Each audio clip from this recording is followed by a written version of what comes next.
Bonsoir à tous et bienvenue si vous nous rejoignez à l'instant. C'est la 9e fois que nous nous retrouvons en direct pour parler d'entreprise, 9e opus de cette série que nous menons depuis plusieurs années maintenant avec la société DCX sous le label L'entreprise à visage humain. Et le thème dont nous allons parler ce soir, c'est l'économie sociale. Alors le premier écueil, évidemment, c'est qu'on a tous entendu parler ces derniers mois, ces dernières années même, d'économie sociale et solidaire, de social business pour ceux qui aiment les anglicismes. Dès qu'on s'approche de la question de savoir quelle en est la définition précise, évidemment, les choses se compliquent. Mais ce qui est sûr, c'est que de plus en plus de jeunes entrepreneurs, de jeunes diplômés des très grandes écoles, cherchent à créer des projets ou à intégrer des initiatives qui proposent non seulement une réalité économique, une réalité business, comme on dit dans les écoles de commerce, mais aussi un sens et pourquoi pas une utilité sociale. Alors on va essayer de mieux comprendre tout ça et de voir aussi les questions que ça peut poser avec nos invités sur le plateau ce soir, que je remercie beaucoup tous les quatre d'être venus. Avec nous, Bénédicte Fèvre-Tavignot, bonsoir. Bonsoir. Vous dirigez la chaire de Social Business d'HEC à Paris, c'est très prestigieux. Un mot peut-être sur la nature de cette chaire ? Je co-dirige la chaire Social Business que nous avons créée en 2009 et qui a pour objectif de former les jeunes d'HEC en priorité, mais pas uniquement finalement, à de nouvelles approches de l'entreprise qui contribuent à réduire la pauvreté, que ce soit dans les pays pauvres et émergents ou dans les pays développés, que ce soit des grandes entreprises ou des petites entreprises, des entrepreneurs sociaux. Alors, on parlera avec vous après le film que nous allons voir tout à l'heure, mais avant cela, je continue à vous présenter les uns et les autres. Avec nous, Jean-Marc Liduena, bonsoir. Bonsoir Philippine. Vous êtes associé chez Roland Berger, vous faites du conseil en stratégie, vous êtes dirigeant d'entreprise, mais vous êtes aussi le président des anciens élèves de l'INSEAD en France.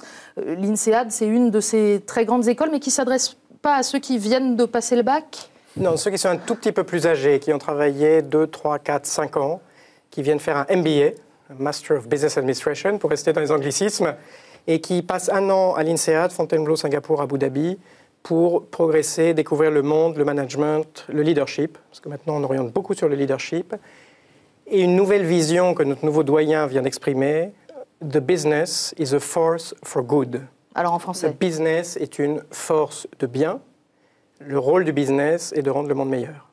Je parlerai tout à l'heure. Alors, ça fera sans doute discuter, notamment avec votre voisin, le père Bernard Bougon. Bonsoir. Bonsoir. Vous êtes jésuite, vous êtes attaché au département d'éthique publique du Centre Sèvres, célèbre lieu de formation jésuite à Paris. Et ça fait pas mal d'années maintenant que vous vous intéressez aux questions d'entreprise, de management, d'éthique des entreprises. C'est-à-dire, pendant plus de 15 ans, mon ministère principal était de travailler dans le monde des entreprises. Donc j'ai exercé un certain nombre de métiers, dont le métier de consultant en stratégie, mais dans une structure complètement ridicule par rapport à la vôtre. Et puis on m'a demandé d'être aumônier national du mouvement chrétien des cadres et dirigeants, le MCC, et mon mandat vient de se terminer à la fin de l'été. Merci de nous avoir rejoints. Le 4e invité avec nous ce soir, c'est Pierre Janicot. Bonsoir. Bonsoir. Alors, Pierre, vous êtes le fondateur, parmi d'autres choses, on aura peut-être l'occasion d'y revenir, mais vous êtes le fondateur, plus récemment, de The Give, avec un Z. Avec un Z, comme The Qu'est-ce Give. que c'est ? Et The Give est un nouveau service Internet, une nouvelle plateforme qui va vous aider à donner plus facilement. Nous, on pense que le don, c'est la joie. On pense que beaucoup de gens ont soif de s'engager, mais de plein de manières différentes, et de participer à des projets. Et notre boulot, c'est de les aider en ligne à que cet engagement soit le plus facile possible et le plus concret. Alors on espère évidemment que tous ceux qui nous regardent connaissent déjà The Give, qui vous permet aussi de donner à KTO sur notre site internet. Mais vous êtes en tout cas, Pierre, l'un de ces jeunes entrepreneurs qui cherchaient à avoir une activité qui ait du sens, qui apporte quelque chose. C'est un de vos critères, j'imagine, dans les projets que vous développez, puisque pour ceux qui vous connaissent, vous avez à peu près une idée à la minute. Je ne sais pas qui me connaît, mais c'est possible en tout cas. Je crois, quand vous dites une idée à la minute et quand vous dites du sens, je crois qu'on est beaucoup dans ce cas-là, en fait. On est beaucoup dans ce cas-là, on a juste besoin de sentir qu'on a le droit de le faire, qu'on a le droit aussi à l'erreur quand on le fait. Moi, je pense qu'on va en parler ensemble, mais beaucoup de choses, en particulier la technologie, ont changé ça et ont fait que peut-être que cette conscience de pouvoir le faire est encore plus forte qu'aujourd'hui. Mais il y a aussi peut-être encore plus de barrières. Donc voilà, tout ça est passionnant. Alors on va en discuter tous ensemble, mais pour rentrer dans le sujet, je vous propose, c'est le système dans cette collection de l'entreprise à visage humain, de regarder d'abord un documentaire, ou plus exactement la version courte d'un documentaire que nous venons de coproduire avec Marc Janson et DCX. C'est un film signé Véronique Bréchot qui va nous permettre d'entrer dans le vif du sujet. Ça s'appelle « Coup de jeune sur l'économie sociale ». On regarde et on se retrouve juste après pour en parler.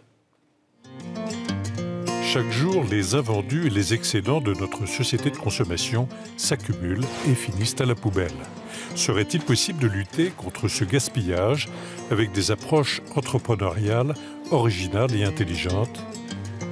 De même avec les hommes, les fragilisés, ceux dont plus personne ne veut et que l'on rejette. Serait-il possible de leur procurer une formation et leur permettre de devenir performants pour répondre aux lois de plus en plus impitoyables du marché? Dans cette perspective, y aurait-il pour les entrepreneurs la possibilité de concilier accomplissement professionnel, humanisation du travail et économie solidaire? Voici deux exemples. Thibaut Guilly, diplômé de l'ESCP, dirige le groupe ARES qui œuvre depuis sa création en 1991 pour la réinsertion économique et sociale de personnes en état d'exclusion. Un modèle qui a largement fait ses preuves. Xavier Corval, diplômé de Sciences Po, a créé voici quelques mois Ecosphère, une plateforme collaborative anti-gaspillage permettant de simplifier et d'optimiser la revalorisation de tous les produits alimentaires ou non dits en fin de vie. Un modèle en promesse, un essai en passe d'être transformé.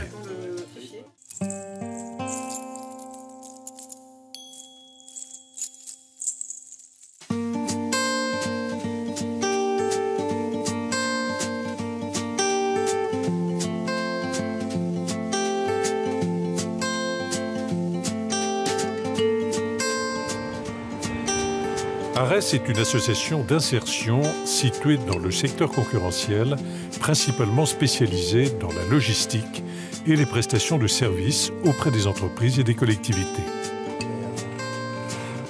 Près de 420 collaborateurs se répartissent dans 8 structures, dont 100 cadres s'adaptant au parcours personnel de chacun. Les infos, ça va? Quoi? Ouais, nickel. Bonjour Michel. ARES, c'est une association. Ça veut dire Association pour la réinsertion économique et sociale. Et ARES n'a donc qu'une seule vocation, c'est de permettre à des personnes en grande difficulté, entre des personnes sans abri, des personnes qui n'ont pas travaillé depuis quelque temps, des personnes qui souffrent d'un handicap, etc. Il n'y en a pas un qui ressemble à l'autre, mais à un moment donné, on se retrouve ce qu'on appelle en situation d'exclusion, c'est-à-dire que la marche pour retrouver une autonomie, retrouver un emploi devient un petit peu difficile à atteindre seul. Et donc ARES s'adresse à toutes ces personnes-là avec comme principe de leur proposer d'abord un travail, considérant que le travail c'est vraiment la colonne vertébrale du parcours de réinsertion pour pouvoir retrouver une autonomie, une dignité.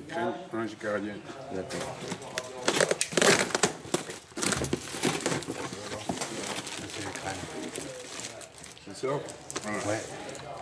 Donc il faut un parfum, une crème, une fiche, les fiches normalement, un dossier de presse. Après tu vas tranquillement et même si tu dois t'y reprendre à 10 ou 15 ou 20 fois, c'est pas grave, on est là pour apprendre. Rebraque encore, vas-y, voilà, et du moment que tu sois dans la continuité, voilà. Là tu es bien droit, tu retournes et tu rentres à l'intérieur. Voilà, douce. Maintenant comment on fait pour lever?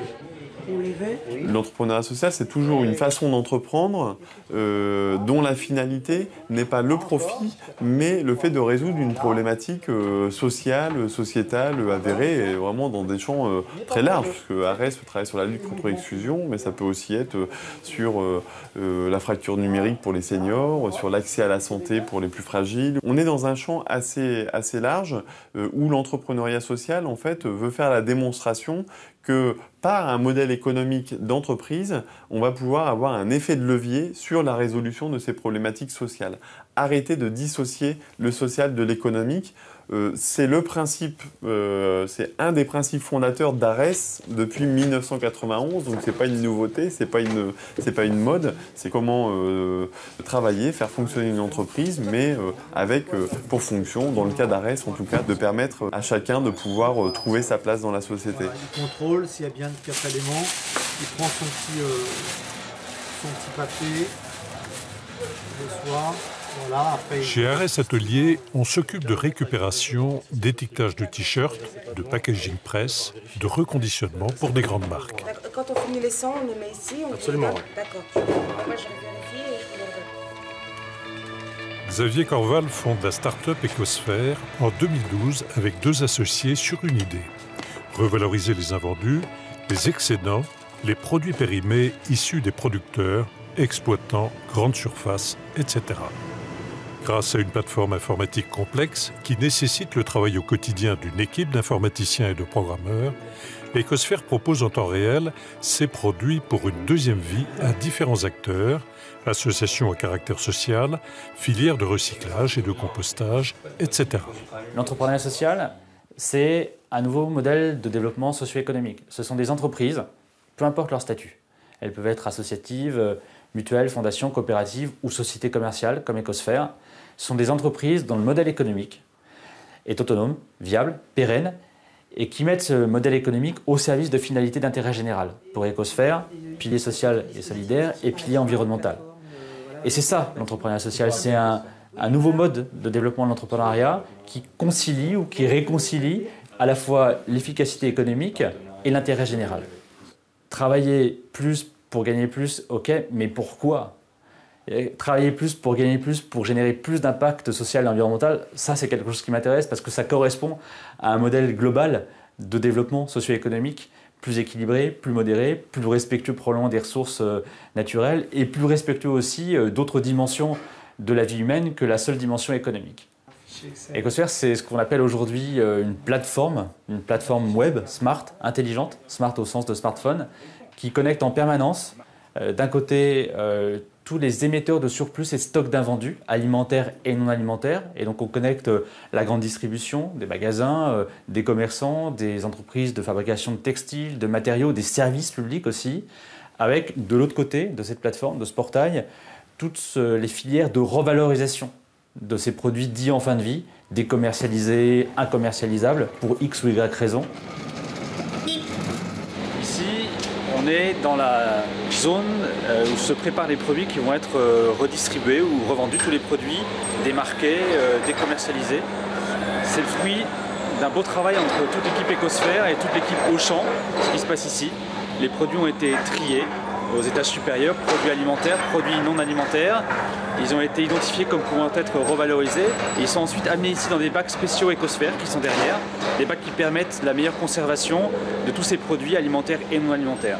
Et donc ici on va flasher les produits pour identifier tous les produits qui aujourd'hui vont être poussés vers une association. C'est poussé via une offre sur la plateforme Ecosphère, donc des produits alimentaires frais, secs, des produits non alimentaires.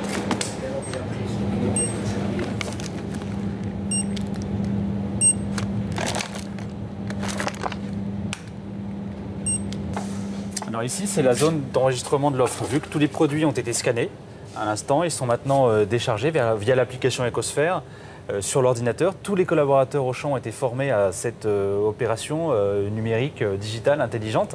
Et donc ici, tous les produits vont se retrouver directement repérés et transformés en offres pour les associations pertinentes qui vont être bénéficiaires de cette offre de produits au jour le jour.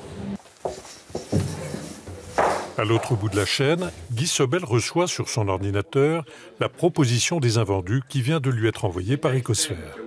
Soit il valide cette offre, soit il la refuse, et dans ce cas, elle sera immédiatement rebasculée vers d'autres clients potentiels, en prenant en compte toutes les contraintes liées aux caractéristiques du produit et aux caractéristiques organisationnelles d'Auchan.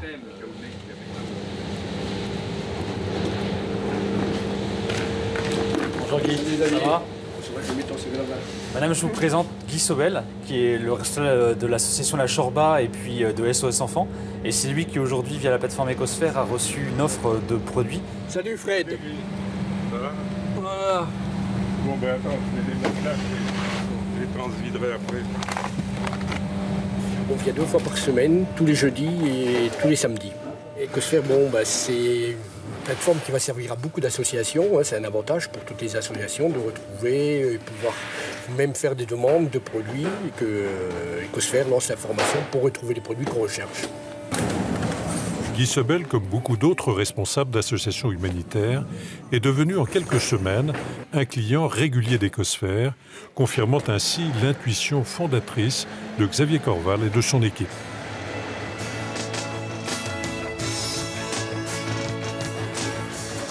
Chez Arès, on a l'habitude d'affirmer que personne n'est inemployable et que chacun possède des talents, des compétences, des qualifications à révéler et à faire grandir, un projet à construire pour peu qu'il soit bien accompagné et soutenu. Donc quand il y a une voiture qui vient se positionner au-dessus, ça détecte et à ce moment-là, l'emplacement devient rouge. Ça veut dire qu'il y a déjà une voiture.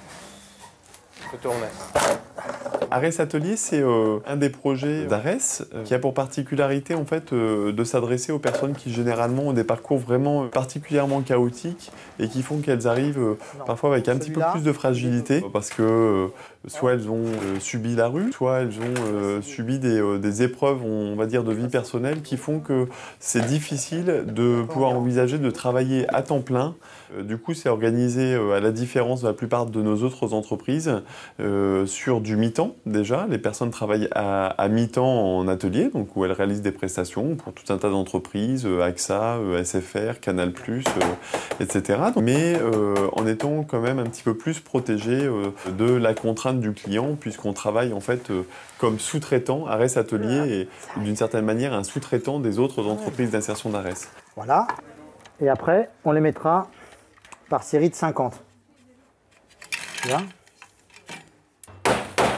Pour pouvoir régler d'abord les problèmes d'urgence. Généralement, quand on n'a pas eu de boulot pendant longtemps, on accumule un petit peu les boulets au pied, logement, santé, endettement, justice, problèmes administratifs. Donc il faut régler ça pour retrouver une certaine assise personnelle et ensuite se projeter dans l'avenir, travailler sur le projet professionnel, qu'est-ce que je sais faire, qu'est-ce que j'ai envie de faire, ouvrir un peu le champ des possibles et puis ensuite se dire qu'est-ce qu'il va me falloir dans le baluchon pour que quand je quitterai Arès, j'ai un peu moins à subir et un peu plus à choisir ma trajectoire de vie, ma trajectoire professionnelle. Donc ça passe évidemment beaucoup par la formation, puisque souvent l'exclusion génère le manque de qualification, le manque de qualification génère l'exclusion.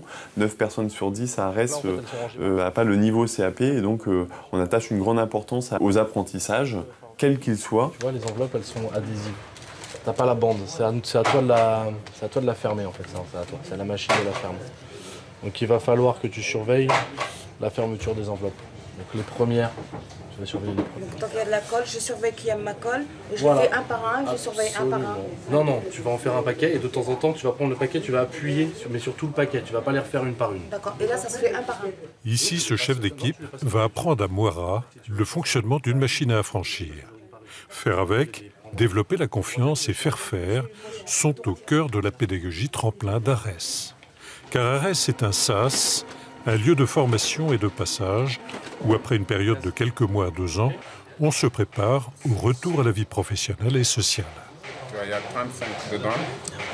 Et pour faire 32, j'enlève combien? À Arès, dans chacune de nos entreprises, il y a ce qu'on appelle les chargés d'insertion ou les chargés d'accompagnement socio-professionnel qui sont directement rattachés à chacune des entreprises et qui ont pour fonction en fait, de travailler en binôme avec chacun des salariés en insertion. Généralement, ils ont 20-25 salariés en insertion à accompagner et qui vont faire le recrutement en lien avec nos partenaires sociaux, les associations caritatives, les missions locales, les services de probation et d'insertion pénitentiaire. Donc c'est le social chez nous qui recrute, en prenant en compte quand même les spécificités de l'activité, et qui vont poser en fait avec chacun de nos collaborateurs ce qu'on appelle un contrat d'objectif. Donc ça, c'est très important que vous soyez impliqués dans les démarches. C'est-à-dire que votre chargé d'accompagnement, il est là pour vous aider, pour vous donner des idées, pour vous donner des outils. Mais à un moment, il va vous dire, bon ben voilà, Suite à un rendez-vous, on convient par exemple de faire une enquête métier pour essayer de voir si c'est un métier qui vous plaît.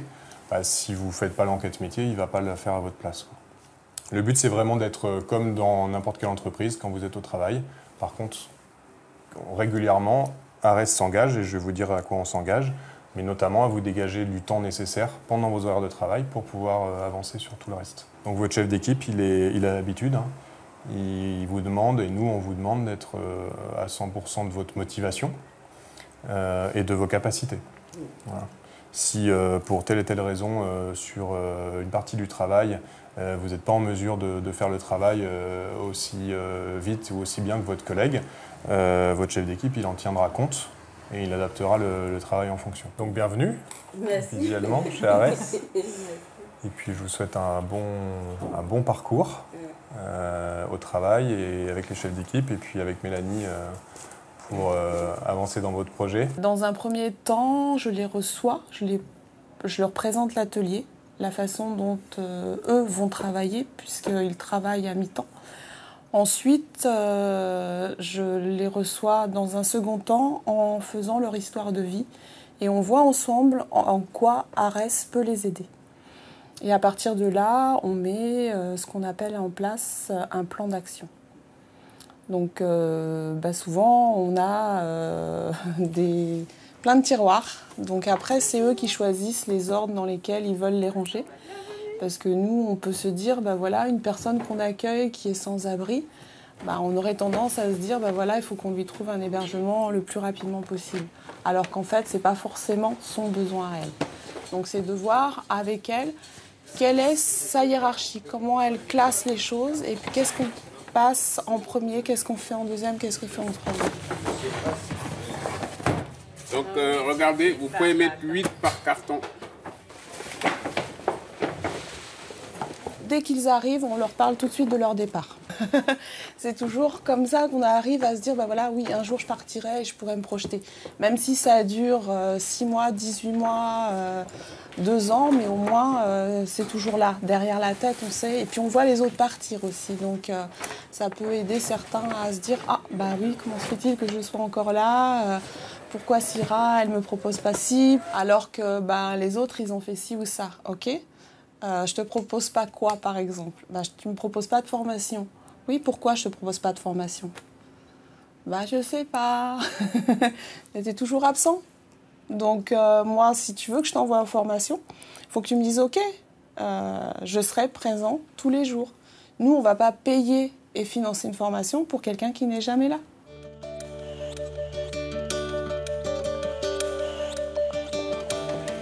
Après une incubation dans les locaux de Sciences Po Entreprises et avoir réussi une première levée de fonds, la société dirigée par Xavier Corval se trouve en phase de recrutement et vient de s'installer dans ses nouveaux et propres locaux. Donc des chutes de production, des revenus. Mercredi 17 juillet, Xavier Corval reçoit dans les bureaux d'Ecosphère un membre du réseau Entreprendre. Objectif, obtenir un accompagnement par des chefs d'entreprise indispensable pour le développement de la start-up. Moi, mon parcours professionnel, c'est Sciences Po Affaires publiques. J'ai fait un DEA après Sciences politiques qui s'appelait Communication, Technologie, Pouvoir, un master de droit des affaires européens. J'ai fait un peu de cabinet ministériel, des 3 années de recherche en sciences politiques. Ça m'a saoulé au bout de 3 ans. C'était intéressant sur le plan intellectuel, mais sur le plan de l'action, en France, il n'y a strictement aucune dynamique entre les lieux de la réflexion et les lieux de la décision. Donc, je voyais des potes bouger un peu plus autour de moi qui avaient fait les écoles de commerce. Donc, du jour au lendemain, je me suis transformé en ingénieur commercial dans une agence de conseil en stratégie web. Révolution culturelle sur le plan personnel puis familial, parce que c'est complètement nouveau. Puis au bout d'un certain temps, un programme et demi ou 2 programmes, il y a une problématique que j'avais depuis une quinzaine d'années en tête, qui m'est revenue à l'esprit et qui est à l'origine d'Ecosphère, en fait. Donc, quand j'étais étudiant dans cette maison, à Sciences Po, un de mes jobs, c'était de servir les cocktails d'inauguration du pavillon de l'Arsenal à Paris. Et à la fin de ces cocktails, je me retrouvais toujours avec des gros jambons et des camemberts que je ne voulais pas acheter. Donc, je prenais mon scout discrètement et j'allais porter à la rencontre de personnes sans abri ces gros jambons et ces gros camemberts. Et à l'époque, je me suis dit 2 choses. Un, parce que d'abord, c'était compliqué, cette démarche. Il était tard, j'avais mes études à faire pour le lendemain. Les assos n'étaient pas connectés, donc pas du tout en mesure de recevoir ce type de proposition. Donc je me suis dit, ça devrait être plus simple de concrétiser un acte de générosité. Deuxièmement, ces produits viennent d'avoir une valeur festive, événementielle, parfaitement légitime. Comment est-ce qu'on leur redonne une valeur après, si on est en situation d'excess capacity, comme on dit?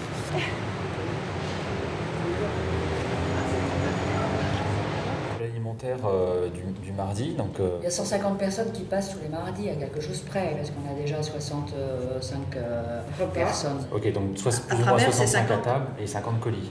50 Plus colis. 50 colis qui nourrissent donc 200 personnes la semaine. Okay. Jeudi 18 juillet, première rencontre avec les bénévoles de la paroisse Saint-Augustin à Paris qui viennent en aide aux personnes sans abri. Xavier et Kevin, le chargé de projet, présentent le concept d'écosphère et inventorient les besoins de l'association.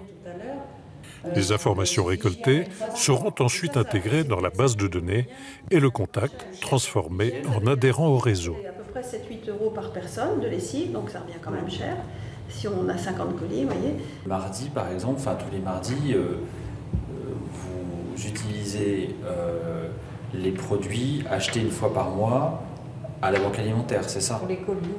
Pour les colis. Pour les colis. Pour le repas. On va distinguer le repas et les colis alors. C'est toutes les semaines que Dominique. C'est très variable. Si on a suffisamment de stock pendant la banque alimentaire, évidemment, on n'achète pas. Et si on n'a pas, eh bien, on est obligé d'acheter du poulet, des cuisses de poulet souvent. On achète du poisson surgelé quelquefois. Des rôtis de porc. Des rôtis de porc. De la mairie, vous nous touchez. De la mairie, oui, on a une petite aide. D'accord. On a une petite aide il nous attribue une somme d'argent à dépenser dans un magasin au Cindy Market. Ah, ok, d'accord. C'est un don, ce n'est pas une subvention. Je tiens. Ils vous font un don, la mairie vous fait un don. Ok, ça c'est super intéressant parce que les Simply sont en train de développer quelque chose de particulier, d'intelligent sur Paris, de lier un magasin à une association. Donc, sensibilisation des collaborateurs. Voilà. Le magasin, globalement, tous les collaborateurs sont entrés dans une nouvelle façon de faire. Donc, ils ont augmenté le volume des produits revalorisables, redistribuables.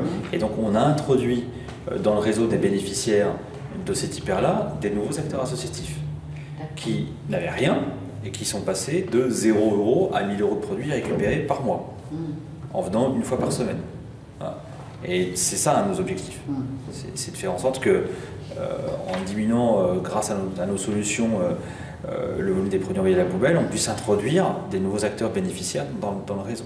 Et donc, comme vous me dites, là, nous, on dépense 500 € environ par semaine à Simply Market, ça m'interpelle directement parce que peut-être que petit à petit, on va réussir à diminuer ce montant d'achat global, mensuel ou hebdomadaire.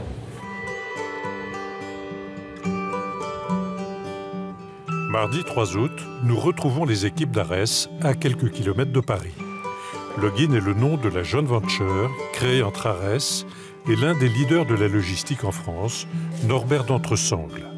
Preuve, une fois de plus, qu'il est possible d'associer rentabilité de personnes fragilisées et entreprises leaders. Un concept novateur, une première en France prometteuse.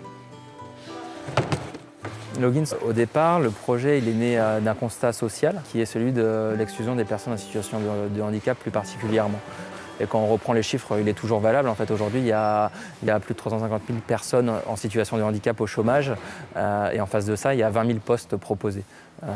Avec à peu près, grosso modo, 500 nouveaux postes chaque année. Devant ce constat-là, on voulait faire quelque chose et proposer une solution complémentaire à ce qui existait pour répondre aux besoins d'insertion de personnes en situation de handicap. Vous venez tous ici? On va faire le brief. En termes de rythme, on est à 173% sur Access et 150% sur PDM le matin. Ça veut dire tous les jours pareil maintenant. Vous voilà. êtes foutus, tous les jours pareil, on ne plus. Je vais te prendre comme Chaque journée commence avec l'analyse des résultats de la veille. Donc franchement, grand bravo, quoi, c'est super. Sur les autres résultats, Recyclive, on était à 72-75%, mais c'est parce que l'emballage n'est pas terminé. Donc, je pense Gaël est lui aussi diplômé de l'enseignement supérieur. Comme Thibaut et Xavier, il a choisi de rejoindre Arès pour faire aboutir son projet personnel. Login a démarré en septembre 2011 avec 3 personnes. Aujourd'hui, la filiale d'Arès compte 25 personnes, dont 5 permanents et 20 préparateurs de commandes. Objectif, accueillir très vite 80 personnes. Dominique, Laure, Nelly et Sekna, SFR Table. Voilà. L'idée qu'il y avait au départ, c'est de créer un modèle d'entreprise un peu différent où l'acteur social amène toute son expertise sociale, sa méthodologie d'accompagnement, sa méthodologie d'insertion. Et de l'autre côté, l'acteur grande entreprise amène son expertise de métier, son expertise industrielle tout simplement et sa solidité, ses process. Il y a 3 phases dans son parcours. Au moment de l'arrivée, il y a souvent des freins très importants qui empêchent de travailler, de se rendre disponible pour construire un projet d'insertion derrière. Parce que quand on est endetté avec X milliers d'euros de dette, quand on est dans un logement précaire avec une famille nombreuse, voire qu'on vit pour certaines personnes dans sa voiture, tous ces problèmes, quand on a des problèmes de santé graves, que par exemple, on ne peut pas aller chez l'ophtalmo, on ne peut pas aller chez l'ORL parce qu'on n'a pas les sous pour le faire. On ne peut pas être disponible pour après réfléchir à qu'est-ce qu'on veut faire dans 6 mois. Il faut déjà qu'on arrive à survivre et à vivre à peu près bien au quotidien. Et du coup, la première phase du parcours, ça va être de résoudre et de lever ces freins-là en trouvant des solutions. Par exemple, une dette, ça va être faire des dossiers de recouvrement, ça va être faire des dossiers pour faire racheter les crédits par la banque, toutes ces choses-là. Et donc une fois qu'on avance avec la personne là-dessus et qu'on résout ces problématiques d'urgence, on a un deuxième temps qui est la construction du projet professionnel. Où là, on va réfléchir avec la personne sur qu'est-ce qu'elle veut faire après son passage chez nous. La troisième phase, qui est la mise en œuvre de ce projet. Et ça passe par des formations, en interne, en externe, générales ou spécifiques à un projet. Par exemple, quelqu'un qui veut être hôtesse de caisse, ça peut être une formation, un contrat professionnalisant chez Monoprix. L'aboutissement, c'est de trouver un emploi en dehors de chez nous pour la personne, donc préférence en CDI, mais sinon en CDD, intérim, etc. Bonjour, c'est encore Audrey Lepic, chargée d'insertion à l'entreprise adaptée Logins. J'aimerais savoir si c'était de nouveau possible de parler... En fait, l'objectif, par exemple, là, quand on contacte Cap Emploi, c'est qu'ils ont entamé des démarches. D'accord, merci. C'est qu'ils ont entamé des démarches avec une personne pour des dossiers de subventionnement et de financement d'un appareil auditif. C'est déjà... Oui, allô, oui, bonjour. Oui, c'est de nouveau Audrey Lepic de l'entreprise adaptée Logins. Excusez-moi de vous déranger. C'est que je viens de voir en entretien Monsieur Ali, qui me dit que oui, donc il y a le financement de la GFIC, mais il m'a parlé qu'il y aurait éventuellement un financement aussi de Cap Emploi. C'est ce que j'ai essayé de lui faire comprendre, mais il me disait que non, apparemment, parce que la personne qui suivait son dossier... Voilà, vous n'avez pas de fonds qui permettent de financer... D'accord, parce qu'il me parle qu'il n'aurait que 30% à payer seulement de sa poche à lui et que le reste était du coup financé. Mais quand on calcule les 800 € qui vont être pris en charge par la GFIP, il ne lui reste pas 30% mais 50% à payer. Je vais lui réexpliquer, puis du coup je vais voir avec sa mutuelle, voir si elle peut prendre en charge une partie, parce que c'est vrai que du coup il lui reste pas mal à payer, ce qui est un petit peu gênant, surtout si on doit envisager un appareillage du côté droit. Ça risque de faire énorme. Ils ont des travailleurs sociaux qui s'occupent déjà d'eux, de leur suivi social. Nous, on vient en appui. Par exemple, une personne qui vient me voir, qui est hébergée dans une association et qui a besoin de trouver un logement durable, je vais l'accompagner dans tout ce qui est le côté administratif, par exemple, donc remplir le dossier de demande de logement qu'il va déposer ensuite à la mairie. Ensuite, on va contacter des OPHLM pour envoyer directement sa demande de logement. Après, c'est déjà lui décrire les démarches qu'il a à faire. Et ensuite, on se dispatche le travail. Le but, c'est pas de faire complètement à leur place, parce qu'on n'est pas là pour les infantiliser, mais au contraire, leur permettre d'acquérir une autonomie. Qu'est-ce qu'il y a donc sur ce bulletin de paye ?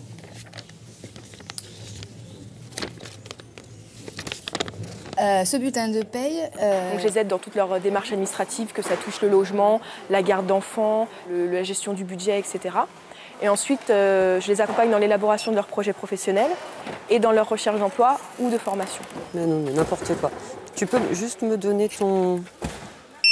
C'est du 06, ça ? La réunion sociale, en fait, c'est le moment où toute l'équipe permanente, donc encadrante de Logins, est réunie. On a un ordre du jour qui est mis en place par le chargé d'insertion et donc nourri aussi par nous si on a des points qu'on veut aborder. Et en fait, l'ordre du jour type, c'est l'évaluation d'un salarié, voire deux. Et à ce moment-là, on a une grille, on a des outils qui permettent d'évaluer tous les aspects du parcours d'un salarié. Donc on fait le bilan et on se met à ce moment-là des objectifs aussi sur les prochains temps. Puisque bon, il avait fait preuve un peu d'emportement sur son poste de travail, ses disparitions aussi de son poste de travail qui posaient problème, ses absences répétées avec des justificatifs ou des excuses qui n'étaient pas forcément... Et du coup, ces soucis de comportement posaient problème pour la mise en place de sa formation CACES et aussi pour la remise à niveau qu'il avait demandé. C'est là où il y a une différence avec l'ancienne évaluation, c'est que quand ça n'allait pas, il allait voir personne. Il pétait juste un plomb. Ouais. Sur tout le monde et n'importe qui. Enfin, à crier ou à pas vouloir parler, à même pas te regarder, pas dire bonjour. Là, c'était carrément autrement. Donc il avait plutôt la démarche de venir et de dire « je vais pas bien ». Et après, ça a amené des discussions. Moi, je serais d'avis de mettre deux.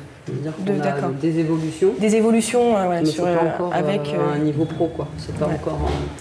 En gros, donc lié à la logistique chez nous, et réparti toujours pareil, un point de vue économique, un point de vue social. Donc il faut avoir des activités qui soient pertinentes économiquement, dont on ne se dit pas que dans 2 ans, c'est fini parce que la conjoncture fait que. Et en même temps qu'ils soient pertinentes en termes d'apprentissage pour les personnes, donc qui permettent d'acquérir des compétences transférables dans d'autres entreprises. On travaille avec une entreprise qui s'appelle Recyclivre, qui vend des livres sur Internet. On a 150 000 livres qui sont en stock chez nous, qui sont vendus tous les jours sur Amazon, sur la Fnac, sur différents sites e-commerce, et où les commandes arrivent tous les matins et le préparateur va préparer par exemple 2000 commandes dans la semaine. Et donc là, on va travailler sur des compétences beaucoup plus techniques, avec de l'informatique embarquée, du travail en autonomie où la personne elle va partir, vu qu'elle part 1 heure, 1 heure et demie, et il faut pouvoir lui faire confiance et qu'elle sache gérer son temps, etc. On a récupéré le dossier il y a 1 an, il y avait 60 000 livres, 65 000 livres, ils étaient tous en palette. Et du coup, tout est arrivé ici, on a monté les étagères, on a tout mis en stock. Ce qui fait qu'on a des personnes qui vont énormément évoluer sur 6 mois, d'autres qui pendant 2 ans vont faire à peu près le même travail. Donc on a vraiment à la fois la capacité de s'adapter à des personnes qui vont pouvoir développer des compétences très variées, et en même temps des personnes qui ont des difficultés assez importantes et des handicaps très larges. Donc c'était vraiment ça l'objectif du projet quand on l'a lancé et puis qui est mis en œuvre aujourd'hui.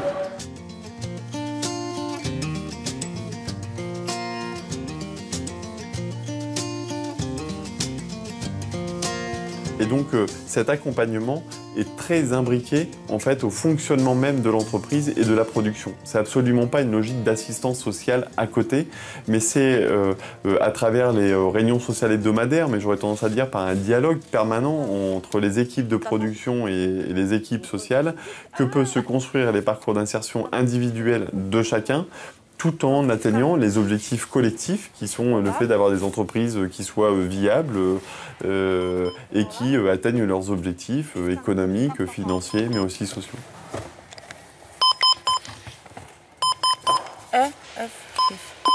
C'est bon. Ok, et ça, je donne pour... Sur le chariot, après l'ami, il va prendre, il va dresser.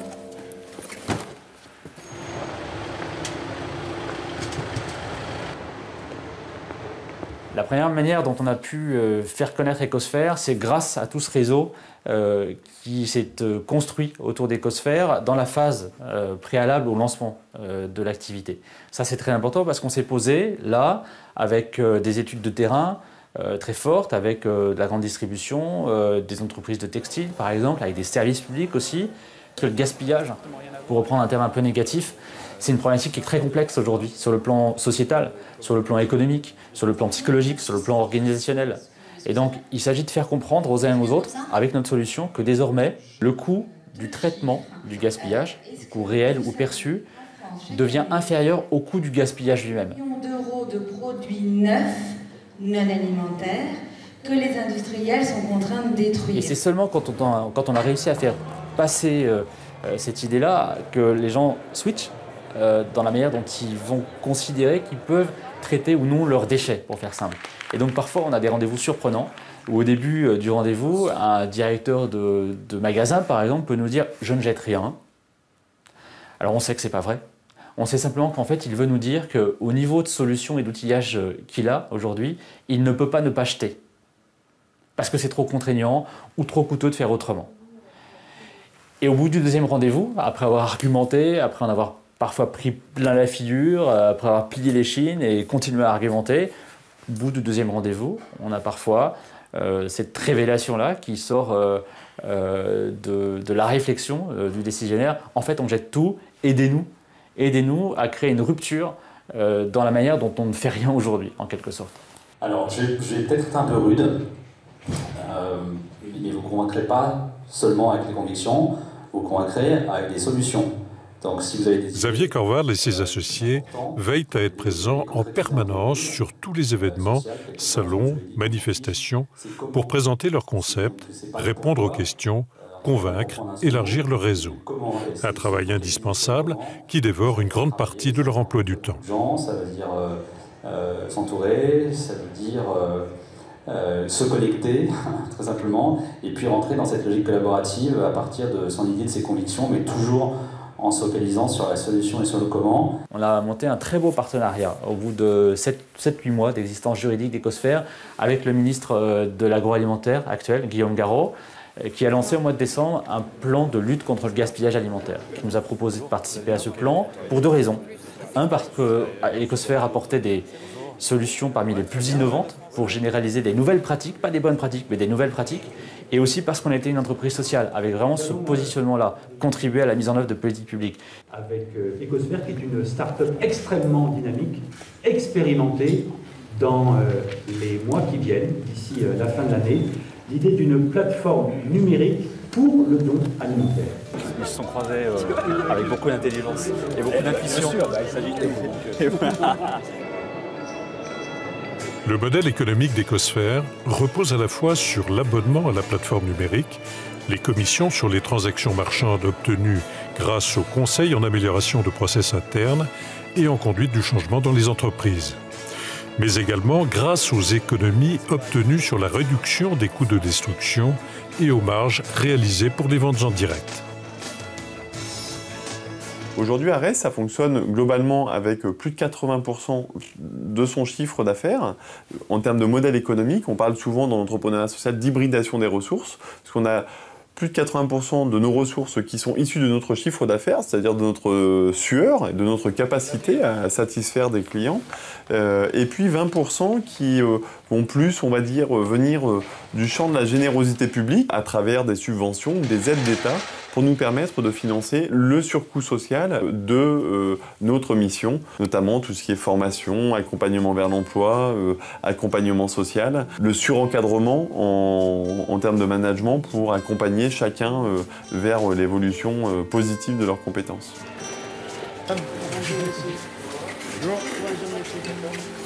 3 août, c'est le jour de la visite des grands patrons du CAC 40 dans les locaux flambant neufs de la société Login chez Norbert d'Entresangles à Corbeil-Essonnes.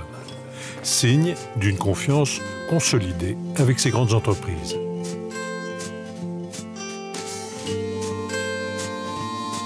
Je ne crois pas que la productivité et la réinsertion soient des choses qui soient incompatibles ou inconciliables. Et c'est d'ailleurs ce que montre Arès, c'est que ça peut arriver à se réconcilier. Je crois que quand on sait intelligemment comprendre ce que sont les blessures ou les handicaps, quand on sait intelligemment adapter ce que sont les processus de production, on arrive à avoir des salariés, des collaborateurs dont l'enthousiasme au travail, l'énergie, et aujourd'hui on en a vu quelques exemples formidables, sont tout à fait équivalents, voire parfois même supérieurs à ceux de gens qui n'ont aucun handicap apparent, mais n'ont peut-être pas la même énergie, le même désir de vivre et de réussir. Et je crois que l'élément principal, c'est la fierté retrouvée de l'ensemble de ces personnes. C'est un type de partenariat qui se développera si on fait la preuve que le premier est réussi, qu'il y a un vrai succès. Nous, on est des gens pragmatiques, on avance étape par étape. J'ai l'intuition que la première étape, on va la franchir, enfin on l'a déjà franchie, c'est-à-dire qu'on tient déjà quelque chose qui est consistant. Donc oui, ce projet fera des petits. Ce projet fera des petits au niveau de l'entreprise, et puis parce que je pense que nous tous, quelle que soit notre position dans l'entreprise, on est assez convaincus que l'intégration sociale ne peut pas dépendre uniquement des subsides de l'État et que l'entreprise a quelque chose à faire là-dedans. La beauté de notre secteur d'activité, c'est que quelqu'un qui a de l'énergie, qui a envie de travailler, qui a de la bonne volonté, il va réussir à progresser dans les métiers de la logistique. Donc c'est un avantage qu'on a vraiment bien envie de cultiver. Le plus passionnant, en fait, c'est d'abord les relations humaines. Les relations humaines qui sont extrêmement fortes, que ce soit avec des collaborateurs en insertion dont les parcours sont tellement éloignés et tellement diverses et qui vous font rencontrer des réalités, des capacités, des façons de voir la vie, de façons d'affronter les choses, d'envisager les problèmes de façon tellement différente de vous que c'est vraiment un enrichissement permanent. Au-delà de la satisfaction de voir que ensemble, finalement, même les choses, les personnes qui de temps en temps arrivent très cabossées ou très abîmées ou etc. Ce qui est formidable, c'est de voir quand même la capacité de l'homme à être résilient, à rebondir, à repartir là-dessus. Et finalement, le fait que ça nous nourrit beaucoup plus finalement que ce qu'on peut apporter aux uns ou aux autres. Ce que j'aime le plus dans le quotidien d'Ecosphère, c'est la diversité. C'est la diversité des rencontres, la diversité des défis, la diversité des situations, des problématiques, des enjeux, l'adaptabilité qu'on doit avoir aussi pour pouvoir parler et convaincre des acteurs qui sont très différents les uns des autres, qui ont un niveau de possibilité de prise en compte de l'innovation qui est extrêmement variable. Et donc, c'est des rencontres qui sont très souvent extraordinaires. C'est aussi, ce qui me plaît, c'est aussi de dépasser les difficultés au quotidien qui sont réelles. Hein. On est une société qui croît. Ça fait changer d'échelle l'entreprise. Côté un petit peu familial, on passe à autre chose, avec des gens qui vont vivre avec et pour Ecosphère dans leur quotidien. Je crois que le plus beau et le plus intéressant, c'est de créer de la valeur. Créer de la valeur avec un dispositif complètement innovant, avec des solutions partenariales qui sont complètement innovantes. Et le plus beau, c'est les rencontres. Alors, tout à l'heure, je me suis noté une petite maxime, mais je vais la lire parce qu'elle n'est pas facile à dire. Il vaut mieux changer une fois la vie de 1000 personnes. Non. Excusez-moi, mais elle n'est pas facile. Hein. Il vaut mieux changer une fois la vie de 1000 personnes que de changer 1000 fois la vie d'une personne. J'ai réussi. Je me suis entraîné pas mal dans les toilettes. On est obligé d'être ambitieux quand on porte une entreprise sociale parce qu'on ne peut pas s'autoriser à faire moins que plus.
Un très beau film de la réalisatrice Véronique Bréchot, coproduit par KTO et DCX, dont nous venons de voir la version courte, une version longue qui vous sera bientôt proposé évidemment sur KTO également. Alors, je rappelle, si vous n'étiez pas avec nous au tout début, que nous allons poursuivre la réflexion sur l'économie sociale avec nos 4 invités ce soir. Bénédicte Fèvre-Tavignot, qui dirige la chaire de Social Business d'HEC à Paris. Avec nous également Bernard Bougon, jésuite, qui est attaché au département d'éthique publique du Centre Sèvres. Avec nous Pierre Janicot, jeune entrepreneur, fondateur de The Give. Et puis Jean-Marc Liduena, associé du cabinet Roland Berger et qui est également le président des anciens élèves de l'INSEAD. Alors, On a regardé tous ensemble ce documentaire. J'aimerais d'abord avoir votre réaction sur le film, mais surtout sur les deux cas pratiques que nous montre le film de Véronique Bréchot-Bénédicte. Ce que je trouve tout à fait significatif et remarquable dans les exemples qui nous ont été montrés, à travers Thibaut, Xavier, tous les personnages qu'on a pu voir dans ces films, c'est finalement des personnes qui se sentent à un moment donné concernées par ce qui se passe dans la société, par les problématiques de la société, que ce soit des problématiques d'exclusion, des problématiques de gaspillage alimentaire, et qui se disent non, je ne vais pas passer ma vie à me plaindre de la société qui va mal et attendre que les autres trouvent les solutions. Moi, je vais apporter des solutions. Et je vais apporter des solutions d'une manière créative par de nouvelles approches, effectivement, qui réconcilient, comme ça a été souligné, l'économique et le bien commun, donnant finalement une fin à une espèce de séparation artificielle qui a été introduite dans nos esprits entre faire du business et faire du bien à la société. Xavier, Thibaut, Gaël, qu'on voit aussi de Login, ils ressemblent à ceux que vous avez l'occasion de rencontrer à HEC? Oui, tout à fait. Ils sont assez caractéristiques de ces jeunes qu'on voit, qui nous disent voilà, j'ai vécu des expériences humanitaires fortes, associatives fortes, et maintenant je suis à la veille de rentrer dans la vie professionnelle. Comment est-ce que je fais le lien entre ces expériences humaines très fortes qui nous ont été décrites dans le film et puis ma recherche de ma quête de sens, mes valeurs, et la vie professionnelle. Donc, est-ce que je rentre dans le monde associatif, ONG, et je quitte le monde de l'entreprise et je respecte mes valeurs, ou bien je rentre dans le monde business et je mets une croix sur mes valeurs pendant quelques années, au moins pendant la semaine, le soir, le week-end, je peux retrouver la connexion avec mes convictions, et à la retraite, je vais pouvoir aussi retrouver mes convictions et les réaliser, les accomplir. Mais ils se disent finalement non. Cette alternative-là, on doit pouvoir peut-être, et c'est ça qu'on essaye de leur montrer, c'est qu'il y a une réconciliation possible, que ce soit à travers le monde de l'entreprise sociale ou également dans de grandes entreprises, pourquoi pas. Alors, je précise juste pour ceux qui s'intéressent aux étiquettes que vous dirigez cette chaire à HEC Paris, mais qu'on a un plateau très écuménique ce soir, puisque Pierre Janicot, lui, est un produit de l'ESSEC, et que, on l'a dit, Jean-Marc Liduena est un ancien de l'INSEAD. Je vais vous donner la parole à tous. Il y a quelque chose que Bénédicte vient de dire sur laquelle j'aimerais avoir votre réaction, Bernard Bougon, c'est l'idée que le bien commun et l'entreprise, ce n'était pas la même question. Au fond, est-ce que précisément, on n'est pas dans une culture politique, une culture du bien commun comme étant la chose publique, qui relève donc de l'État-providence, ou en tout cas des structures publiques, et pas d'abord de l'entreprise? Alors, la question est vaste, parce que d'abord, le bien commun, c'est quand même une notion qui vient de la tradition chrétienne. Il faut le rappeler. Et c'est l'idée du bien de tous, en respectant le bien de chacun, ce qui est très difficile à articuler. Et puis, ce dont témoignent ces deux films, ce film plutôt et ces deux exemples, c'est qu'ils s'inscrivent, je dirais, dans la ligne de la pensée sociale de l'Église ou de la doctrine sociale de l'Église, qui est que l'économie doit être au service de l'homme. Alors moi, ce que j'admire beaucoup, c'est notamment Thibaut, parce que se lancer comme jeune entrepreneur pour vraiment prendre à bras-le-corps la question des personnes qui ont du mal à s'insérer, qui sont des personnes difficiles à... On voit que c'est difficile. Oui, on voit que c'est difficile, mais qui sont des personnes difficiles à accompagner. C'est vraiment mettre d'entrée de jeu toutes les difficultés d'un seul coup. Mais aussi, ce qui est très remarquable, c'est qu'il n'est pas un exemple unique. J'en connais d'autres de même nature. Et donc ça, c'est aussi très encourageant en termes de manifestation d'une générosité et d'une capacité à se risquer de jeunes Français dans notre société.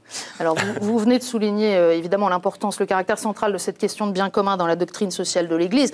Pour ceux qui nous regardent, je précise qu'on est en pleine actualité ce soir, puisque il y a 48 heures, le pape François a adressé un message au 3e colloque sur la doctrine sociale, en rappelant que la finalité de l'économie, c'était le bien commun précisément, et non pas l'argent pour lui-même.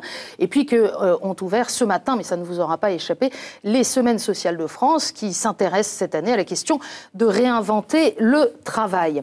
Jean-Marc Liduena, votre réaction à tout ce qu'on a vu dans ce film? Je crois que c'est formidable. D'abord, on ne peut que Thibault et Xavier les remercier, les féliciter, les encourager à continuer parce qu'ils s'attachent aux fragilités d'autrui et aux fragilités. Et la société progressera quand chacun regardera un petit peu ce qu'il peut faire pour les autres, et notamment les plus fragiles.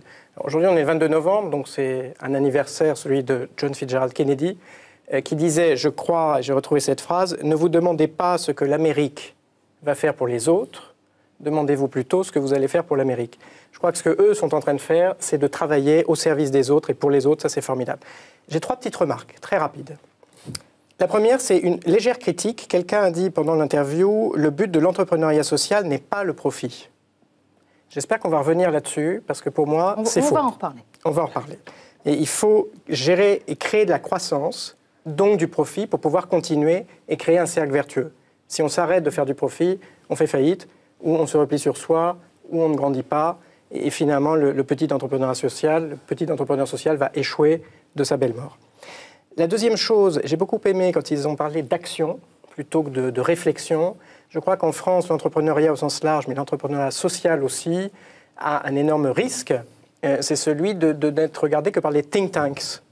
On a beaucoup de think tanks en France, on n'a pas beaucoup de action tanks. Donc j'aime beaucoup cette action orientation.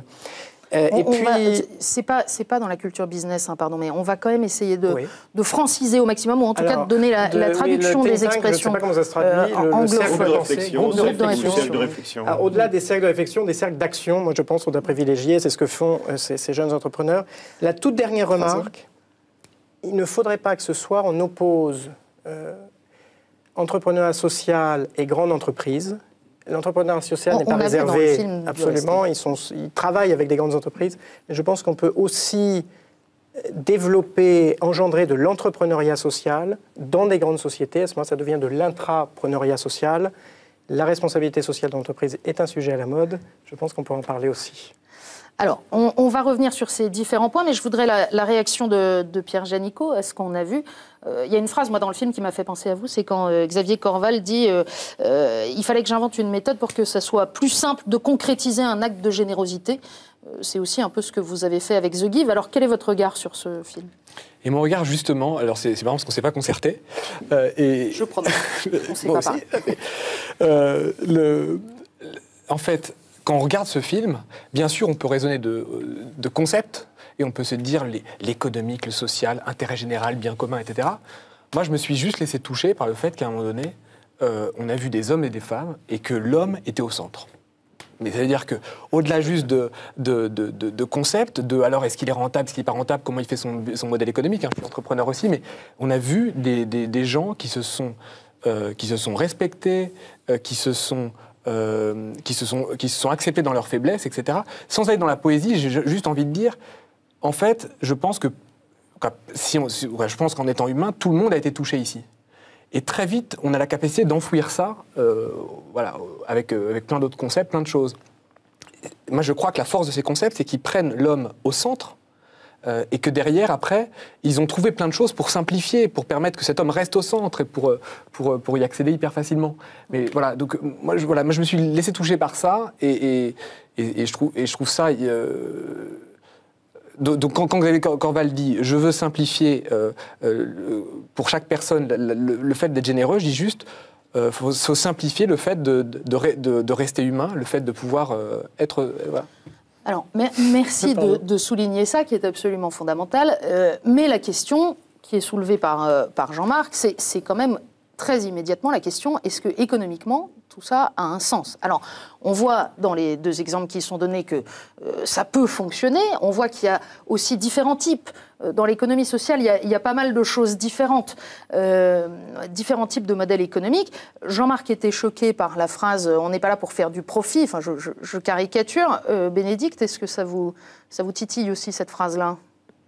Bon, tout dépend ce qu'on entend par on n'est pas là pour faire du profit. Quelle est la finalité? Moi, ce que j'entends dans le film, c'est que leur finalité, c'est avant tout une finalité sociale et que le profit Il ne s'agit pas de le nier, mais d'en faire un moyen. Alors, je vais poser ma question autrement.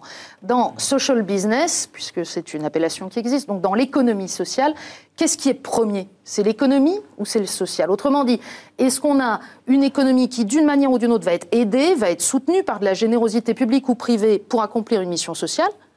Ou est-ce qu'il y a une réalité économique qui se suffit à elle-même? Alors, il y a des concepts qui se nuancent. Non, mais économie sociale, et ça, en même temps, ça évolue vers un concept aujourd'hui de social business, mais c'est quand même des concepts différents. Désolée de parler de concepts.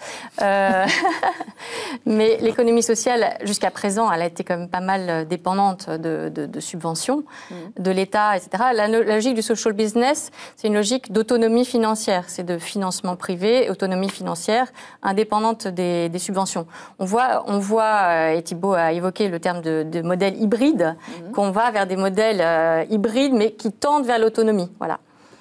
Bernard Bougon, vous voulez réagir? Oui, je voulais réagir parce que, en fait, la réponse n'est pas très simple. Si on fait les comptes, parce qu'à partir du moment où vous faites travailler des gens pour lesquels vous payez des charges sociales, donc tout ça, ça remonte. Et même s'il y a des subventions qui viennent d'un côté, l'entreprise reverse de l'autre à la société ou à l'État. Et donc, il y a des équilibres.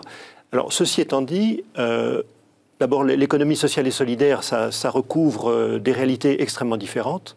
Mais je pense, moi personnellement, que autant pour démarrer quelque chose, il faut que ça soit soutenu, autant cette structure économique doit arriver à s'autofinancer à peu près elle-même.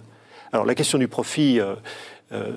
moi, ce que je conteste toujours, c'est lorsque j'entends un dirigeant d'entreprise dire que la finalité de son entreprise, c'est le profit. Là, je pense que c'est une erreur profonde de la pensée, de l'intelligence. Faire du profit, c'est un objectif, ça ne peut pas être autre chose, mais c'est un objectif absolument nécessaire, et ça, je ne le nie pas. Au contraire. Voilà. Je dirais, pour qualifier mon propos tout à l'heure, c'est dans ces social business ou dans ces économies sociales ou solidaires, il est important de générer du profit en vue d'un cercle vertueux qui permet de travailler mieux pour gagner mieux, pour réinvestir mieux, pour développer mieux, pour recruter mieux, etc. Il y a beaucoup d'exemples moi je conseille des dirigeants dans leurs grandes entreprises et qui aujourd'hui réfléchissent à comment orchestrer le même cercle vertueux dans leurs grandes entreprises, qui sont des groupes du CAC 40 ou des grosses PME. Je crois que c'est essentiel aujourd'hui pour notre économie, pour l'économie mondiale, très clairement. Alors, en même temps, on voit bien que dans cette économie sociale, il y a des choses qui peuvent être très différentes, et on le voit aussi dans le film, puisque on a une entreprise, un groupe avec Ares, comme avec Login, qui contribue à la remise sur le marché du travail, puisque c'est ça aussi la finalité, de collaborateurs qui ont été fragilisés ou qui sont en situation de fragilité du fait, par exemple, d'un handicap, mais pas seulement. Et puis, on voit avec Ecosphère qu'on est dans une logique simplement d'avoir une utilité sociale, d'un projet qui a une utilité sociale immédiate. Alors ma question, puisque vous êtes vous-même un de ces jeunes entrepreneurs, Pierre Janicot, on parlait de profit tout à l'heure. Dans les définitions qu'on trouve de l'économie sociale, il y a 3 dimensions qui sont souvent présentes, c'est le projet économique, sa finalité sociale et puis une lucrativité limitée.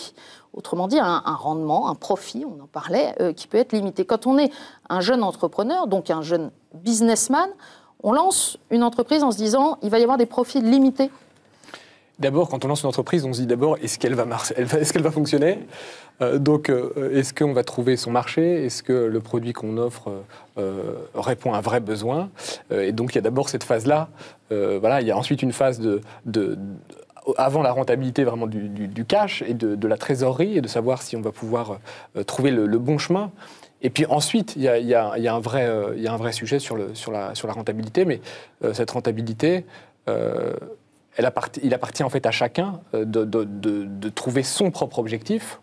Chaque entrepreneur a son propre objectif, mais qui doit être différent d'une finalité de vie. Donc, je ne crois pas qu'il y ait de normes en termes de rentabilité. Et donc, mais ça veut dire que, par exemple, on trouve des actionnaires qui acceptent l'idée d'avoir des rendements peut-être plus faibles que dans d'autres activités, ou en tout cas de ne pas nécessairement prendre les dividendes auxquels le succès pourrait leur donner droit, mais de les réinjecter dans ce projet. Et la chance qu'on a avec les entreprises privées, c'est que les actionnaires, qui sont souvent très décriés, ont aussi le choix d'avoir leur propre projet. Et ce projet, s'il veut être par exemple, dans notre cas, de rendre une partie de nos bénéfices à des bénéficiaires, par exemple, eh ben, c'est tout à fait possible. Donc on a cette liberté-là et aussi cette responsabilité-là. Bénédicte. Oui, on voit une nouvelle génération d'investisseurs émerger aujourd'hui autour de ce qu'on appelle en anglais l'impact investing, d'investisseurs qui sont prêts à attendre moins de retours sur investissement, moins de dividendes, s'il y a un impact social à leur investissement. Et par ailleurs, il y a ces philanthropes qui investissent, qui, au lieu de donner leur argent, investissent dans du social business, et là renoncent de facto à tout dividende. Donc voilà, il y a toutes ces tendances-là qui émergent et qui sont très intéressantes. Et puis en France, notamment, on voit aussi tout ce qui est épargne solidaire se développer, et qui est quelque chose de très, très, très intéressant, parce que c'est ce qui permet à des initiatives comme celle qu'on a vues, comme beaucoup d'autres associations, Habitat Humanisme, etc., de se développer et de mener une action très, très positive. Ça veut dire qu'on peut choisir quoi faire de son capital, même si c'est une petite épargne, ou si on peut donner du sens à son argent. Grand investisseur. Jean-Marc. Je souhaite réagir parce que ça me fait sourire. La définition pratique du projet de l'entrepreneur social, avoir un projet qui a lui-même une finalité et une lucrativité limitée. Si j'ai bien compris, je reviens d'Afrique du Sud. J'étais à une grande conférence qui s'appelle le One Young World, avec 1300 jeunes du monde entier, 190 pays, organisés par le groupe Havas, et où j'étais, et à la fois pour soutenir en tant que cabinet, Roland Berger, et aussi en tant qu'INSEAD, ces 1300 jeunes qui ont tous des projets. Heureusement, il n'y en a quasiment pas un seul qui font des super trucs pour le monde et qui rentrent dans ces cases. Il faut revenir à la notion de rêve. En fait, tout ce qui change le monde et tout ce qui est une entreprise sociale qui réussit, ça part d'un rêve. Moi, je reviens à Martin Luther King, puisqu'on est dans les analogies américaines. Martin Luther King, il a commencé « I have a dream ». Il n'a pas dit « j'ai une mission, j'ai un projet, j'ai une stratégie, j'ai un plan, j'ai une finalité, j'ai un objectif de lucrativité limitée ». Non, il a dit « j'ai un rêve ». Et aujourd'hui, moi, ce que j'observe, c'est que ces jeunes, ou ces plus anciens d'ailleurs, qui créent des entreprises sociales, des social business, ils ont un rêve, tous, avant tout. Et après, ils utilisent les moyens technologiques, les investisseurs, le crowdfunding, de trouver des investisseurs petits mais nombreux sur Internet, pour développer leur rêve et pour l'accomplir et pour le faire devenir réalité. Et c'est nouveau, ça ? Ça existe depuis très longtemps, du rêve à la réalité. Mais aujourd'hui, je crois qu'avec le monde d'aujourd'hui qui va très vite, qui est dans l'instantané, les réseaux sociaux, ça permet de propager des super idées et des beaux rêves à une façon très très rapide, à vitesse de la lumière, et qui amplifie cet effet, et que des grandes entreprises, ou des grands investisseurs, ou des grandes banques vont être soutien et vont entreprendre à leur côté pour les aider comme effet de levier pour maximiser l'impact de ces projets de rêve. Et je voudrais qu'on revienne un instant à ces jeunes entrepreneurs, parce que on l'a vu dans le film, sont des têtes bien faites, généralement surdiplômées. On a un exemple aussi avec une jolie carte de visite ici. Il y en a qui passent par HEC, d'autres qui passent... Enfin bref, il y a plein de grandes écoles qui proposent aujourd'hui d'accompagner des jeunes qui veulent, comme le disait Bénédicte, réconcilier leurs aspirations, leurs rêves, et puis leur vie professionnelle. Est-ce que c'est nouveau ? Est-ce que c'est une de ces étiquettes qu'on colle génération après génération et qui serait à la mode en ce moment ? Pourquoi d'abord est-ce que ça surviendrait maintenant ? Ceux d'il y a 15 ans ou il y a 30 ans n'étaient pas vraiment plus égoïstes ou plus mauvais que ceux d'aujourd'hui, selon toute vraisemblance ? Bernard Bougon, vous en accompagnez pas mal des jeunes et des jeunes cadres et des jeunes dirigeants. Alors, c'est difficile de faire des généralités parce qu'on connaît que... Voilà. Mais qu'est-ce que vous observez ? Je pense que ce qu'a dit Jean-Marc est très important. C'est la dernière chose qu'il a dite. C'est-à-dire, c'est qu'aujourd'hui, je veux dire, les jeunes, d'abord, être un entrepreneur, c'est une sorte de carte génétique de la personne. C'est-à-dire que tout le monde n'a pas cette fibre en soi, mais il y a des gens qui l'ont vraiment. Et alors d'où ça sort, c'est toujours étonnant. Il y a des familles, des traditions d'entrepreneurs. J'en ai rencontré il n'y a pas très longtemps. Voilà, le grand-père, le père et le fils qui doit avoir votre âge, voilà, bon, et il s'inscrit là-dedans. Mais ce que vient de dire Jean-Marc, moi, me paraît très important, c'est pas simplement le rêve, c'est le fait qu'aujourd'hui, un rêve peut prendre très rapidement une dimension nouvelle. Et on le voit très bien dans l'exemple de Xavier Corval. Parce que son idée, elle est quand même assez complexe. Hein, d'ailleurs, il faut des ordinateurs pour que ça marche. Et son mode de financement est aussi complexe. J'ai compris qu'il y avait 4 sources de financement. Je ne serais pas capable de répéter lesquelles. J'en ai repéré l'une ou l'autre. Voilà. Donc, ça suppose effectivement des têtes très bien faites, qui ont de la conviction intérieure, qui ont ce rêve il l'a dit, puisqu'il a dit ça quand il avait 15 ou 17 ans, il a rêvé de quelque chose, qu'il a mis en œuvre 15 ans plus tard. Mais c'est les conditions aujourd'hui qui ont changé et qui permettent de faire des choses qui, avant, étaient beaucoup plus difficiles ou prenaient plus de temps ou restaient plus enfermées. Voilà. Bénédicte.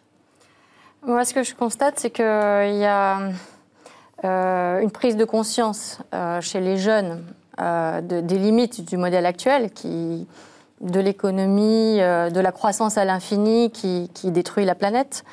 Et qui accroît les écarts sociaux. Donc il y a une certaine prise de conscience. Maintenant, je ne serai pas aussi optimiste en disant que tous les jeunes rêvent de changer le monde. Je pense qu'il y en a beaucoup qui voient les choses, mais qui sont très attentistes, voire cyniques. Mais que finalement, on constate qu'il ne faudrait pas grand-chose pour réveiller même un esprit entrepreneurial qui n'est pas réservé qu'à une élite. Ça peut être un esprit intrapreneurial et qui suffit parfois d'un week-end où on les met en projet, on leur dit bah voilà, tu vas pendant un week-end imaginer une entreprise sociale, tu vas aller identifier des besoins et tu vas imaginer une réponse économique à ce besoin. On voit des initiatives très courtes parfois qui réveillent un individu et qui le sortent de son attentisme. Et on a besoin de ça aujourd'hui, c'est de réveiller nos jeunes qui ne sont pas tous à l'état de rêve. Malheureusement, il y en a beaucoup qui sont déprimés aussi. Hein. Nous, on a fait une étude sur la génération Y. On en voit beaucoup qui attendent, qui n'ont pas tellement confiance dans l'avenir. Et c'est pour ça que des exemples d'entrepreneurs sociaux comme Pierre et d'autres... Cette fameuse génération Y qu'on dit aussi voilà. Très, très concentrée sur sa tranquillité personnelle. Son petite équipe de vie. Pierre Janicot voulait réagir justement. En fait, alors justement, quand vous parlez de la tranquillité personnelle, et on parle aussi de rêve de changer le monde. Moi, je crois que c'est pas nouveau de vouloir être utile. Il y a des gens qui l'ont théorisé en disant que d'abord on voulait manger, dormir, et puis à un moment donné s'épanouir. Et dans cet épanouissement, peut-être que... donc, être utile, c'est pas nouveau. Moi, je vois quelque chose qu'on voit beaucoup dans le crowdfunding et dans toutes ces formes de participation petite où on donne une réalité, chacun peut un petit peu et tous ensemble. On rappelle juste pour ceux qui ne sont pas très familiers de ça que le crowdfunding, c'est sur Internet, vous présentez un projet et des tas de gens individuels peuvent, de 2 € à 2 millions, s'ils ont envie, participer à l'éclosion de votre projet. Ou un projet comme KTO, si vous nous regardez en ce moment sur la petite... ça, c'est très facile, voilà, sur Internet. Sur Internet, juste là, ici, là, il y a un petit bouton rouge. Marche très bien. Vous cliquez dessus, si vous mettez 12 €, c'est 1 minute de KTO. Mais voilà, donc ce crowdfunding... Il est très fort. Vous m'avez donné l'occasion, là. Donc, moi, je voudrais peut-être venir sur cette complexité du monde qui entoure ces jeunes qui arrivent comme ça sur le marché du travail et dans leur vie. Moi, j'ai l'impression que derrière ce phénomène, cette envie de participation à ma petite échelle, de participation à un projet, je donne 5 €, de cette participation, je donne 1 heure de mon temps. Cette petite participation, où effectivement, comme vous le dites, on peut donner réalité très rapidement à un projet, elle me permet de mieux me connaître. Moi, j'ai l'impression qu'il y a beaucoup cette dimension-là, c'est-à-dire se construire à travers ses projets, se construire à travers ses actes, et que c'est une nouvelle manière d'apprendre sur soi dans un monde de plus en plus complexe où on a du mal à se situer, quoi. J'ai l'impression qu'on peut être tout à fait dans une démarche de changer le monde, et effectivement, là, on a plein d'outils qui nous permettent de le changer, puis on peut être dans une démarche totalement pas du tout pour changer le monde, mais à travers ces projets qui peuvent être solidaires ou pas solidaires, mais qui peuvent être utiles d'une manière générale, eh bien, on se connaît mieux, et donc on se situe plus dans ce monde, voilà, j'ai l'impression. Je rebondis sur peut-être Bénédicte il y a 2 secondes en disant la prise de conscience aujourd'hui qui existe. Je crois qu'elle est réelle.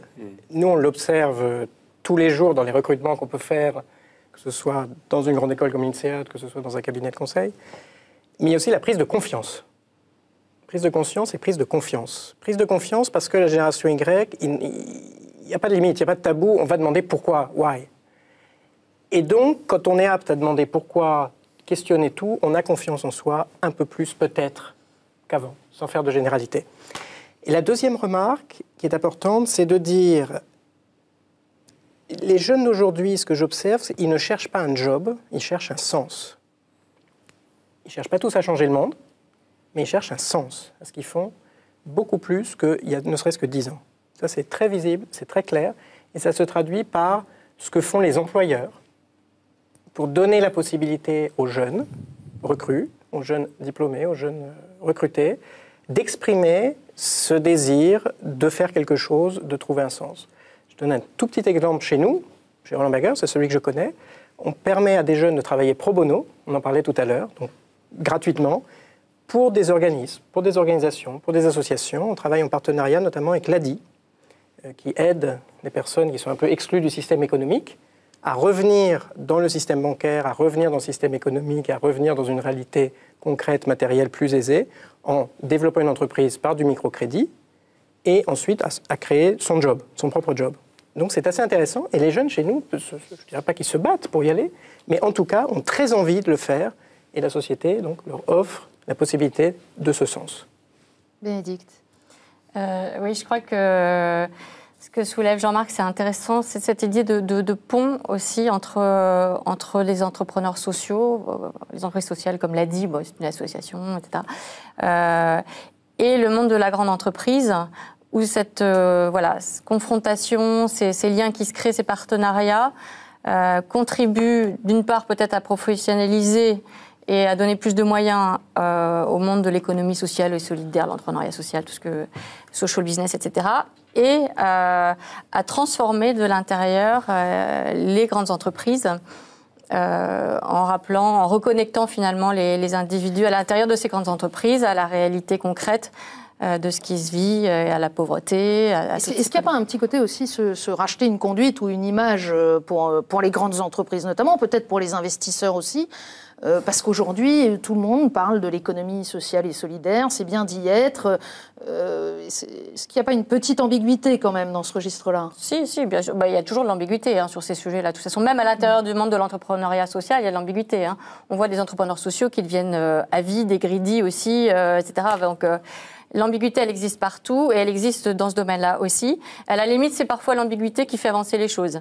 Maintenant, il ne faut pas être dupe des démarches de ce qu'on appelle le social washing et le greenwashing, mais l'ambiguïté restera toujours présente dans ce type de démarche. Bernard Bougon veut parler, mais je voyais Pierre Janicot sourire quand vous disiez quelquefois cette ambiguïté, elle est utile. Aujourd'hui, concrètement, quand on parle à des investisseurs, on joue un peu sur ce tableau.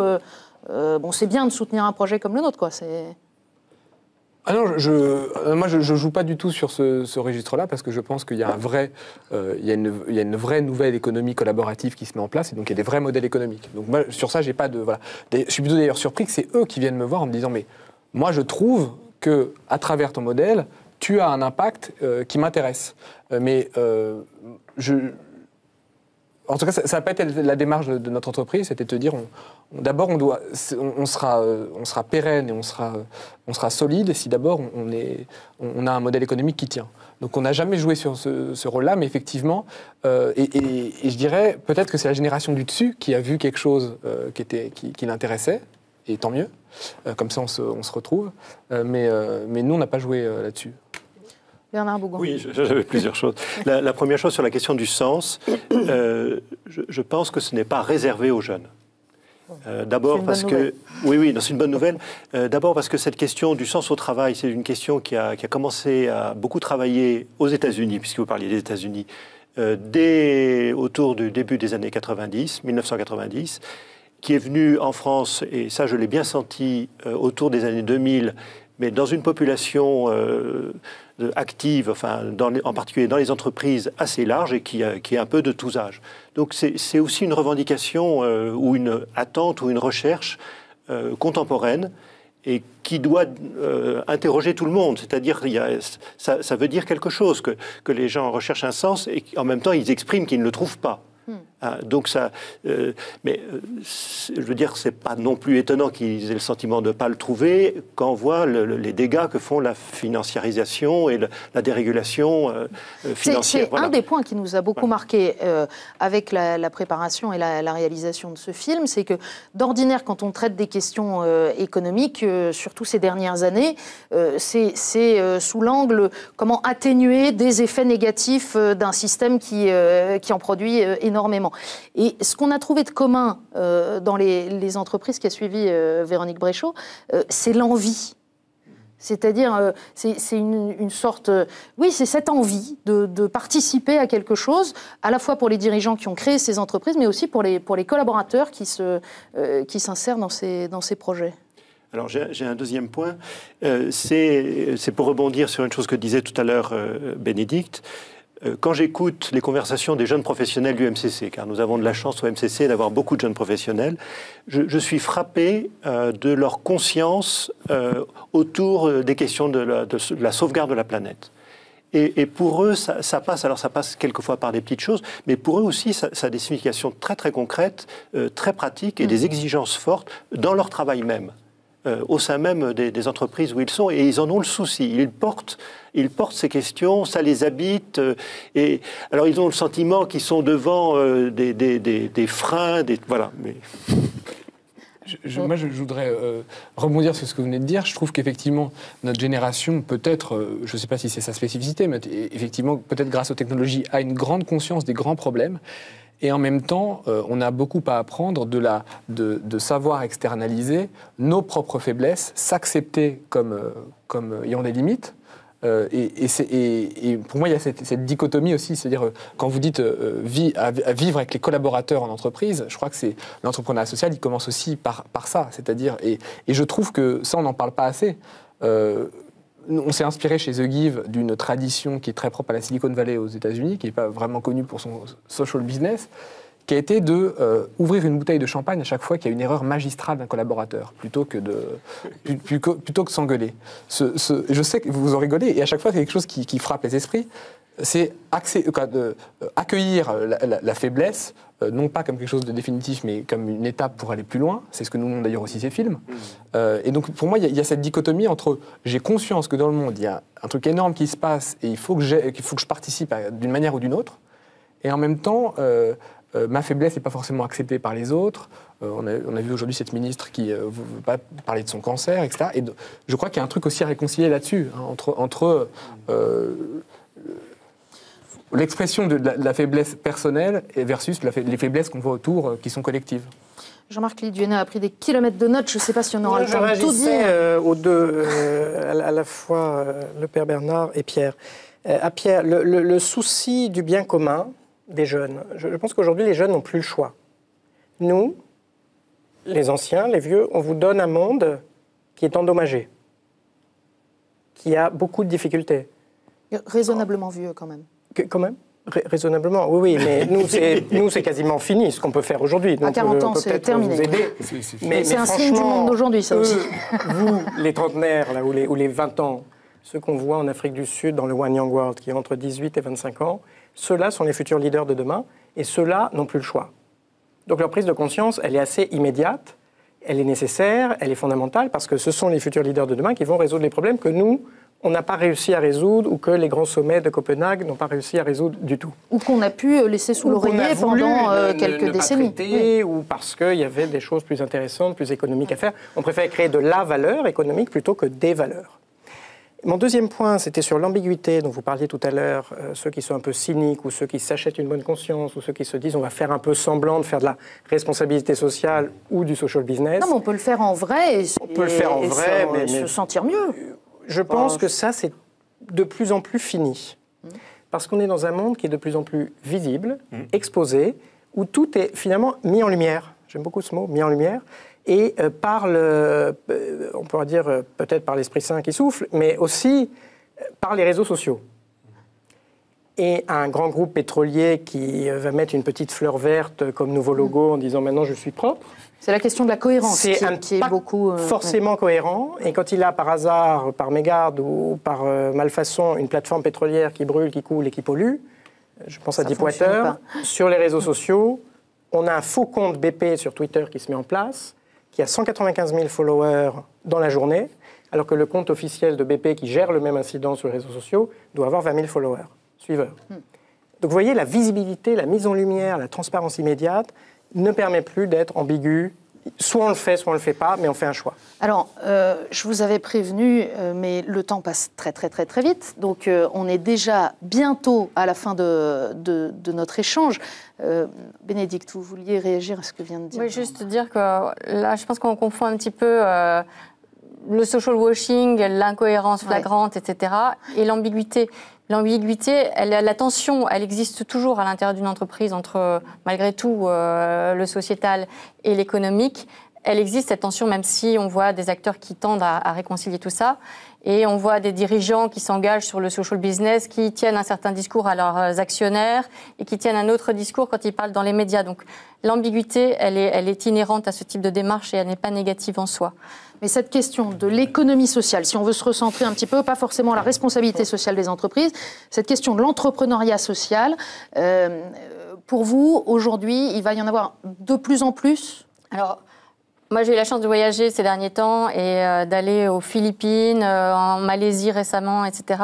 Et on voit des mouvements d'entrepreneurs sociaux. Je crois qu'en Inde, c'est la même chose. En Amérique du Sud également. C'est quelque chose qui dans prend la foulée un de niveau... Mohamed Younous, on n'a pas cité son nom ce soir. Mais... Oui, mais il n'y a pas que Mohamed Younous qui a entraîné ça, mais effectivement, il a joué un rôle.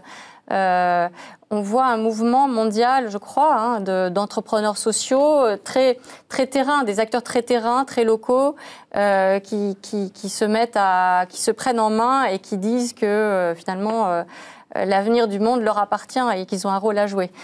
Et en même temps, voilà. Il y a aussi un enjeu, on en est convaincu, c'est pour ça qu'on travaille aussi dans des démarches de type Action Tank, comme l'évoquait Jean-Marc, nous, expérimentales, en fait, avec des grandes entreprises, avec le système classique, qui lui aussi a une mutation à effectuer. Pierre Génicaud, pour The Give. Ou pour réagir à Bénédicte. Ou pour réagir à Bénédicte.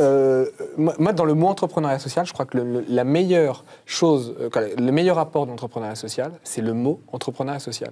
Je pense que quand on commence à nommer les choses, il y a des choses qui s'ouvrent totalement. Et je crois que c'est pas nouveau qu'on crée des associations. Moi, quand j'étais à l'ESSEC, j'ai créé une association qui s'appelle Cheer Up et qui est les jeunes malades de cancer. Et un jour, on est venu me voir, on m'a dit « t'es entrepreneur social ». Et ce jour-là, en fait, en nommant ça d'une nouvelle manière, j'ai vu un autre potentiel, alors qu'on ne changeait pas radicalement l'action, quoi. Je crois que ce mot a fait pas mal de bien à pas mal de jeunes qui se sont dit « je m'autorise le fait… » À réconcilier ce qu'on disait au début, différentes dimensions. Voilà, et donc ça c'est top. Après, derrière ce mot, il y a beaucoup de réalité, mais voilà, on est à la fin de l'émission. Un tout petit mot très rapide, vos prochains enjeux pour The Give? Nos prochains enjeux, c'est de toucher les gens qui pensent que donner, que participer à un projet, c'est pas pour eux. Donc notre enjeu, c'est toujours de simplifier, rendre de plus en plus concret pour quelqu'un qui n'a pas du tout l'envie de changer le monde, mais qui est juste de l'atteindre et de lui dire que toi aussi, tu peux participer d'une manière ou d'une autre. Voilà. Bernard Bougon. Antoine Riboud avait tétanisé le public de patrons qu'il avait devant lui lorsque, dans un discours fameux à Marseille, il leur a dit que l'entreprise, en particulier Danone, avait une fonction économique et sociale. Et je crois que la question de l'économie sociale et solidaire, pour moi, c'est quelque chose un peu prophétique, dans le sens où ça rappelle le vrai sens de l'économie, qui doit être au service de l'homme et de tous les hommes et de tout l'homme, et en même temps que ça doit diffuser sous des modalités différentes dans l'ensemble de l'économie. Ça n'a pas vocation, je crois, à prendre la place de tout ce qui se fait par ailleurs, mais ça a vocation, je pense, et je crois que c'est ça qui interpelle, c'est à rappeler quelque chose de l'essentiel de la vie économique. Jean-Marc. Je terminerai avec 3 très courtes remarques et un conseil, parce que je suis consultant. On se refait pas. Dans l'intrapreneuriat social, dans les grandes entreprises, Aujourd'hui, il est avéré qu'on peut faire la réussite financière en faisant le bien. Doing well by doing good.